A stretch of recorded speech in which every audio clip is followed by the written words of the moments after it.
الرحیم.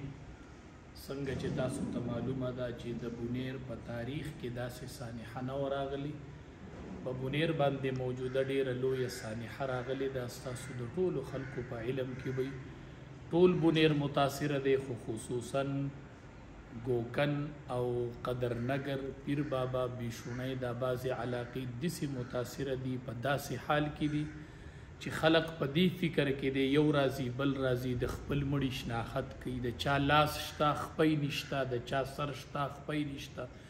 انتهایی مشکل کې دي دا بعضې علاقې. اوس هم لا خوړونو کې سیلابونو کې بعضې د مړو لاشونه لا پراته دي.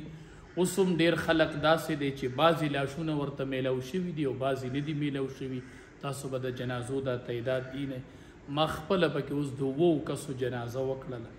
دا د یو کور او 4 زنانه 3 ماشومان، دا د یو کور او ډېر شی لا لاپته دي. ډېر د مشکل حالت سره د دې حساب ناشوې ده.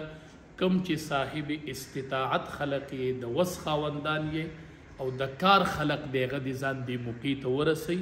نبی کریم صلی الله علیه وسلم فرمایي المؤمن کرجل واحد، ټول مؤمنان مسلمانان دا په منزله د یو تن دي.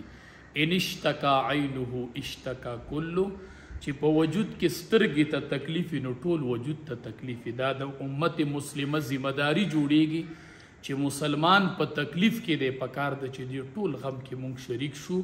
صاحب استطاعت کسان ځان موقع ته ورسوي. الحمدلله ما خپل سترګو ولیدل، بونیر خو تقریبا ټول هلته حاضر دی په موقع باندې، او د بارو اضلاع نه خلق راغی په امدادي شکل کې او تعاون د خلق سره وکړو، ځان ورسوئ. ډیر کورونه مې پکې داسې ولیدل چې جنازه به راوتله، یو لاش راوځي د یو کوره، د بل کوره، د بل کوره. ما تپوس وکړو د دې کورونه یې وړي دي، د هغې کورونه یې وړي دي او د پردو کورونو کې د مړي کفن دفن کېږي راوځي. داسې یو حالت راغلی دی.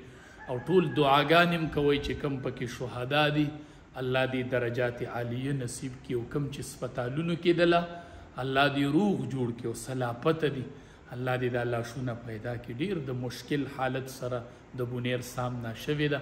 الله دې په ټول امت مسلمه باندې رحم وکړي او الله دې نور خیر کړي او الله دې د امت مسلمه حفاظت وکړي.